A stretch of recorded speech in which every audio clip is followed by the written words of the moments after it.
중국이 인지세를 0.05% 그리고 증권 증거금 비율을 100%에서 80%로 낮추기로 했어요. 우리나라로 따지면은 증권 거래세를 낮춰준 거고 대출을 좀 용이하게 하라고 증거금 비중도 낮춰서 대출 많이 받고 투자 많이 하라 이거예요. 근데 대체 왜 이렇게 인지세를 낮추고 그럴까요? 그림처럼 상하이 종합주가지수가 뚝 떨어지기 시작하기 때문입니다. 2023년 5월에 이렇게 고점 찍고 나서 최근까지 이렇게 뚝 떨어지고 있는데 뭐 주식시장 빠졌다고 정부가 나서서 이렇게 증권 거래세를 낮출 필요가 있을까요? 요 정도 빠졌다고? 그럼 과거에도 이렇게 빠졌을 때마다 중앙정부가 인지세를 계속 낮췄어야 될 거 아니에요. 이유가 뭐냐? 답은 외국인들이 중국을 엑소더스하고 있기 때문입니다. 외국인 자금들이 금융시장에서 그렇고 실물 경제에서도 자금이 계속 빠져나가고 있다는 소리예요. 우리가 뭐 중국에 있는 중소형주 다 알 수 없죠. 신뢰도 잘 안 가고. 그러니까 당연히 대형주만 매수하죠. 시가총액 상위 종목들을 외국인들은 주로 투자를 하기 때문에 이게 외국인들 자금이 빠져나간 게 전체 주식시장을 하락시킨 원인으로 지목이 되고 있습니다. 그럼 외국인들은 왜 이렇게 중국의 자본시장에서 자본을 뺏어 나가는 대탈출을 시도하고 있는 걸까요? 이유는 중국의 경제 성장률이 앞으로 계속 낮아질 것으로 보여지고 있기 때문에 그래요. 이게 중국의 GDP 연간 성장률이거든요. 이게 앞으로 이렇게 계속 완만하게 계속 더 떨어질 걸로 보고 있다는 거예요. 조금 더 세밀하게 얘기하면은 중국의 부동산 시장의 버블이 굉장히 크다. 이걸 알 수 있고 지방정부도 그렇고 가계도 그렇고 지금 사회 전체적으로 중국의 빚이 과도하다는 건 누구나 다 알고 있는 사실이에요. 중국 정부가 모를까요? 예, 알고 있습니다. 그래서 빚을 줄여야 되는 상황인데 중국식의 구조조정을 한다는 거죠. 만만디. 그러니까 상당 기간 부동산 하락과 뭐 파산할 기업들은 그냥 파산하도록 그대로 둡니다. 너무 많이 빠진다 그러면 약간 지원하고 이러면서 일정한 경제 성장률 둔화는 그냥 용인하고 감내하면서 기간을 오래 둬서 천천히 정상화를 시킨다. 이게 중국식의 구조조정이에요. 그래서 차이나 엑소더스 외국인들의 자금이 빠져나가고 있는 이유입니다. 한번 자세히 한번 알아보도록 하죠. 여기 뽀빠이 이상용 아저씨라고 우리 나이 되신 분들은 다 아실 거예요. 뭐 예전 군대에서 뭐 엄마가 보고플 땐 이런 거 나오면 엄마 없고 막 가고 그런 거 MC 하시던 요 분인데 이상용 아저씨처럼 생긴 이분이 누구냐? 중국의 덩샤오핑이라는 분입니다. 1904년부터 1997년까지 중국의 최고 지도자였어요. 그리고 중국식 사회주의를 완성한 사람인데 이때부터 중국의 토지 사용권이라는 개념이 도입이 됩니다. 1949년에 중국 정부는 모든 토지를 압수해서 국가 소유로 만들어요. 그렇게 쭉 이어오다가 1900년대에 들어서면서 토지를 정부가 소유하긴 하는데 그 사용권 이걸 사람들한테 나눠주는 이런 정책을 시작하게 되죠. 그리고 1998년부터는 이런 토지 사용권이죠. 그러니까 개인 간의 부동산 거래 제한이 완전히 풀려버립니다. 뭐 실제 부동산을 소유한 건 아니지만 사용권 자체를 얻었고 이게 계속 만기에 갱신이 되기 때문에 사실상 뭐 부동산 거래가 활성화됐다. 완전히 풀어줬다고 보시면 되는 거죠.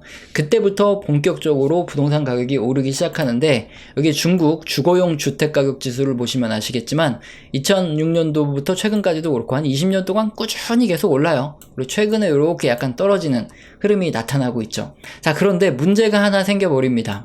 땅 팔아서 떵떵거리던 중국 지방정부들이 부동산 위기 빚더미에 처했다. 이런 뉴스가 있는데 뭐가 문제냐? 자, 여기 중국 지도예요. 중국은 34개의 성급의 지방정부가 스스로 경제를 책임지는 이런 구조를 가지고 있어요. 근데 사실 이 그림 보니까 막 떠오르는 게 있으시죠? 삼국지. 중국 지도가 이렇게 나오고 각 성에서 내정 관리를 합니다. 뭐 인재도 등용하고 병력도 모아요. 그 다음에 훈련시켜서 이렇게 성을 다 쳐 들어가면 색깔이 이렇게 다 변하죠. 그래서 이거 전체 똑같은 색으로 통일하면은 통일을 하는 건데 방학 때 저는 예전에 삼국 통일을 목표로 뭐 한다 맨날 컴퓨터 보고 게임만 하고 그랬었어요. 그런 기억이 납니다. 그러다 보면은 어떻게 되는 거죠? 이렇게 저처럼 유튜브 찍고 앉아 있어야 돼요. 그때 제가 책을 열심히 읽거나 아니면 뭐 공부를 열심히 하거나 했어야 되는데 자, 여러분 저처럼 살기 싫다 그러면은 공부 열심히 하시거나 책을 열심히 읽거나 이렇게 하셔야 돼요. 어쨌든 이렇게 지방 정부가 알아서 도로 깔고 공항 깔고 뭐 항만 같은 거 이걸 뭐라 그러죠? 인프라. 이걸 알아서 깔고 세입, 세출 관리하면서 성장하는 구조예요. 그러니까 중앙정부에서 전부 다 이걸 통제하기 힘드니까 지방 정부에다가 자치권을 준 거죠. 자, 그렇다면은 지방 정부가 보유하고 있는 이 토지 사용권, 요 수익은 누가 가져갈까요? 당연히 지방 정부가 이 토지 사용권을 팔아서 수익을 가져올 수 있습니다. 그럼 부동산 가격이 계속 올랐어요. 그러면 토지 사용권 가격도 올랐을까요? 떨어졌을까요? 당연히 토지 사용권 가격이 올라갔겠죠. 지방 정부들은 이걸 팔아서 계속 재정 수입을 확충해 온 거예요. 지방 정부들의 수익의 한 40% 정도가 토지 사용권, 이걸 매각해서 발생한 그 수익이었죠. 자, 그런데 최근에 문제가 생기죠. 채무 불이행으로 비구이한, 헝다, 완다 이렇게 민간 부동산 개발 업체들이 버블을 키워오다가 이게 지금 폭락하고 있는 건데, 지난번에도 한번 설명을 드렸지만 지방정부에서 토지 사용권을 일단 이런 기업들이 매수를 해요. 그러면 이걸 가지고 청약을 받습니다. 그러면 중국은 한 30% 정도를 선금으로 받을 수 있어요. 전체 분양 금액 중에서 한 30% 정도가 토지 사용권 매수하는 이 자금이거든요. 자, 그러면 선금으로 이 30% 정도를 받았으면 또 동일한 토지를 매수할 사용권을 구매할 수 있어요. 자, 그러면 첫 번째 그 성금 받은 거는 사실상 공사 대금으로 써야 되는데 이걸 다른 토지를 샀잖아요. 이 첫 번째 공사 현장은 어떻게 짓죠? 대출 받는 거예요. 토지 사용권이 담보로 있으니까 이걸 담보로 대출을 받을 수 있습니다. 그러면 두 번째 토지 사용권을 획득하게 되는데 이걸 가지고 또 분양을 해요. 그럼 또 30% 성금 들어오면 또 이걸로 대출 받고 이것도 다른 때 이렇게 한 곳에 토지 사용권만 매수를 하게 되면 진짜 거의 무한대에 가깝게 엄청나게 많은 사업장에 대출을 껴서 엄청난 레버리지를 일으켜서 이런 부동산 개발 업체들이 사업을 할 수 있었다는 거죠.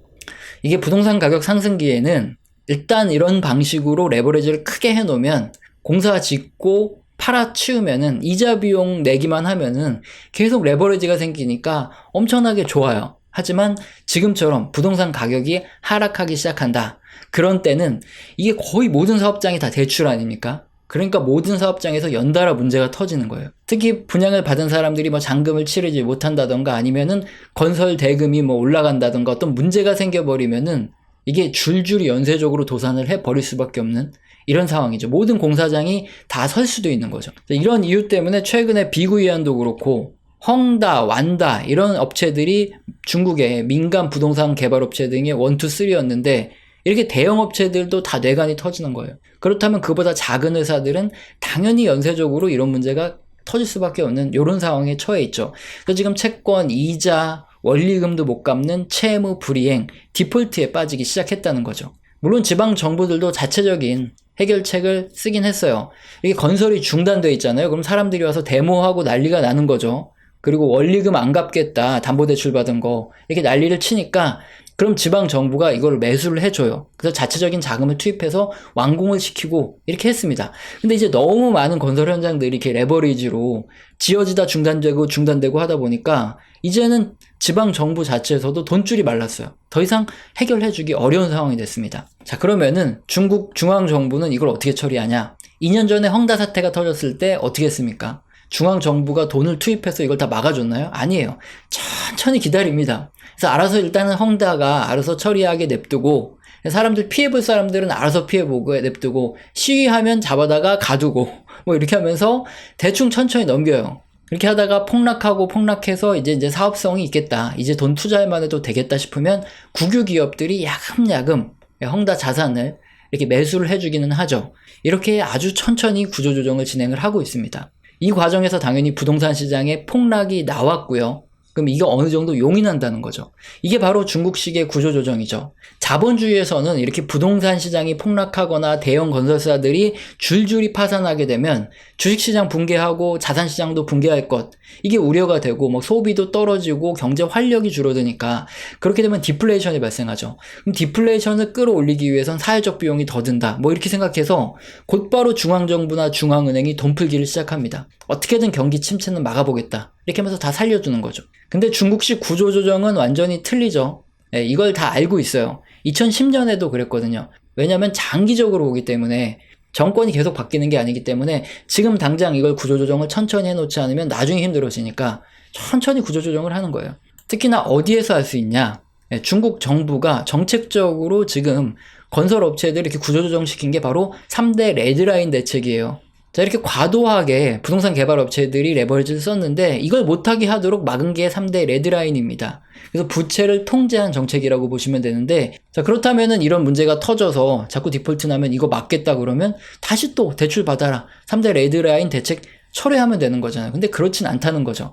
그리고 그림에 중국 정부의 출산율하고도 굉장히 큰 연관이 있습니다. 최근에 중국 정부의 출산율이 1.09명으로 크게 떨어졌어요. 중국 정부는 출산율을 굉장히 중요하게 봅니다. 그런데 왜 출산율이 떨어지냐 봤더니 젊은이들이 결혼을 안 한다는 거예요.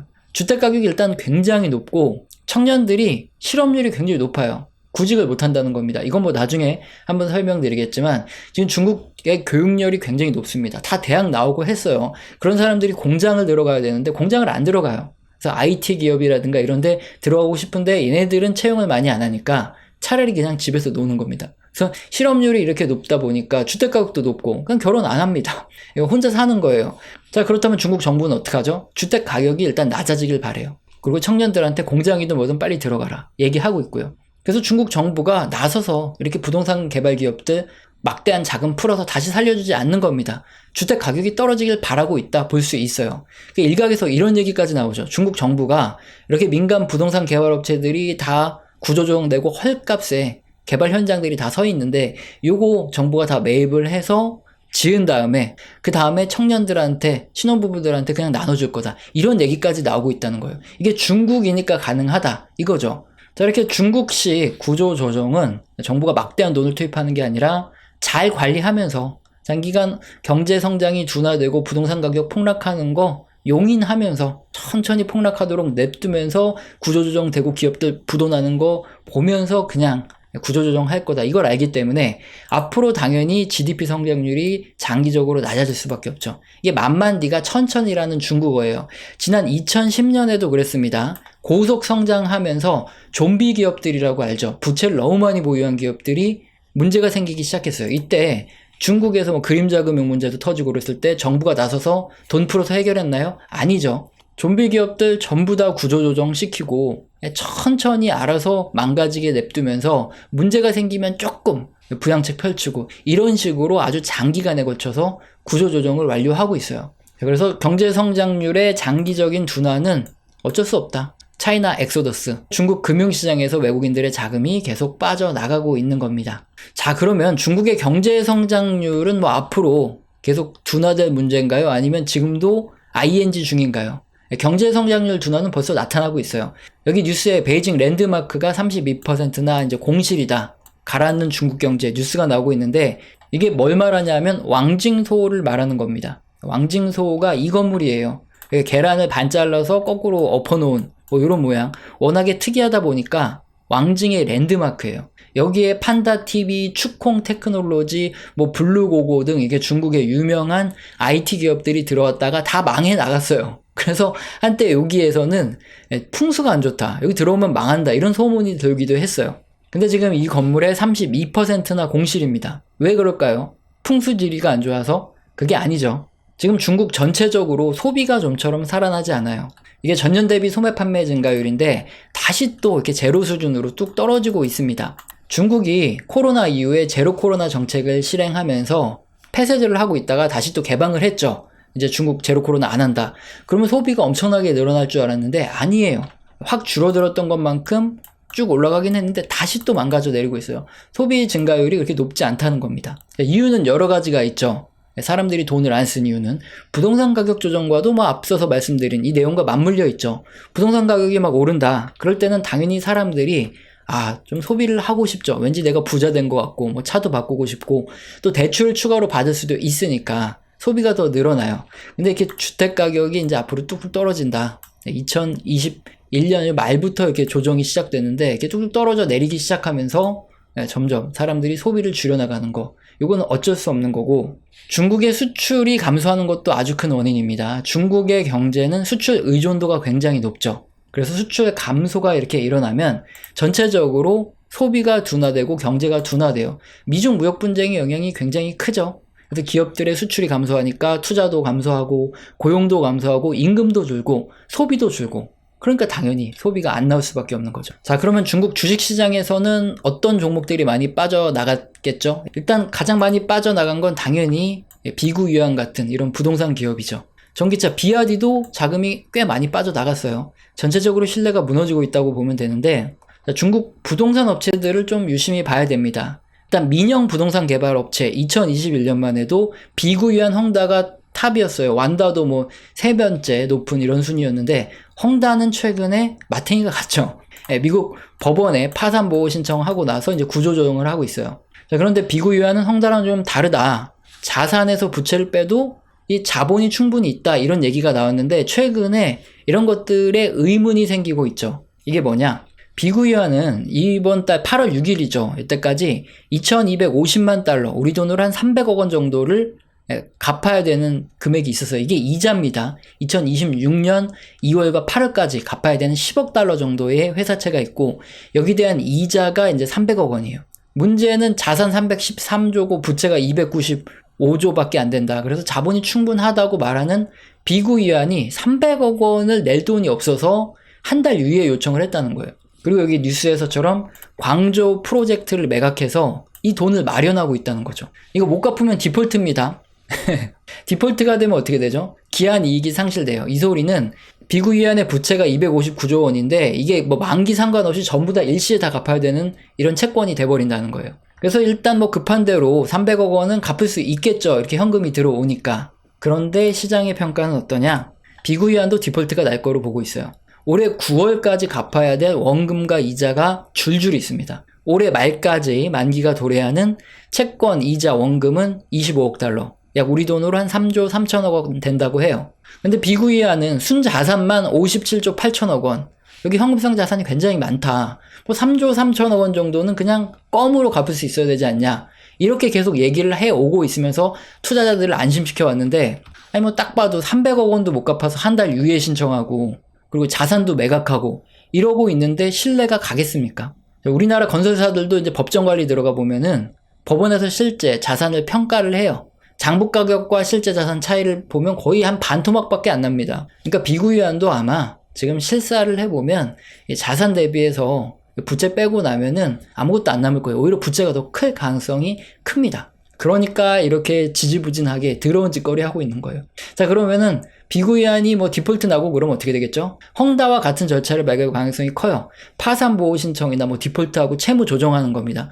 말이 좋아서 채무 조정이지 이게 뭡니까? 채권자들, 투자자들한테 당장 나 갚을 돈 없으니까 너네가 만기 연장해주고 이자 받지 마, 이거예요. 그리고 지금 만약에 요청하면 한 푼도 못 받을 수 있으니까 시간 주면은 뭐 반이라도 갚을게, 뭐 이런 식으로 협박하는 겁니다. 이게 채무 조정 요구예요. 자, 이런 식으로 헝다도 그렇고 비구유한도 그렇고 완다도 그렇고 이 수많은 부동산 업체들도 그렇고 중국 주식들에 대해서 사람들이 신뢰를 잃었죠. 투자자들이 손실을 감내해야 되는 상황이 와 있기 때문에 주식시장에서 자금이 줄줄이 이탈하는 거 뭐 너무나 당연하죠. 그래서 중국 정부가 뭐 인지세도 낮추고 증거금도 낮추고 하면서 대출받아서 투자하라고 하는데 외국인 자금이 당분간 계속 빠져나갈 가능성이 크겠죠. 그래서 중국의 경제 성장률은 당분간 계속 천천히 낮아질 수밖에 없다는 거, 중국식 구조조정이 지금 들어가고 있다는 거, 이걸 우리가 핵심적으로 알아야 되고, 그렇게 따지면은 중국의 영향을 받는 우리나라를 비롯해서 글로벌 경제도 당분간 계속 좀 어려워질 수 있고 이 구조조정의 여파에 계속 휘말릴 수 있겠죠. 이 부분을 우리가 기억하고 투자에 참고해야 되겠습니다. 자, 우리 채널에서는 영상 시청하시고 도움이 되셔서 후원 주시는 감사하신 분들이 계십니다. 제가 뭐 감사합니다라고 말로만 때우지 않죠. 한 달 교육을 진행하는데 매주 진행하고 있어요. 여기서는 거시경제의 사이클뿐만 아니라 각 산업의 사이클, 각 산업과 함께 움직이는 종목, 기업들에 대한 얘기도 나오죠. 공개된 방송에선 하지 못하는 얘기를 하고 있으니까 영상 하단에 설명란 읽어보시고 해당되시면 꼭 메일 주시길 바랍니다. 오늘 영상도 마음에 드셨다면 구독과 좋아요는 꼭 눌러주시고 지속적인 시청 부탁드립니다. 감사합니다.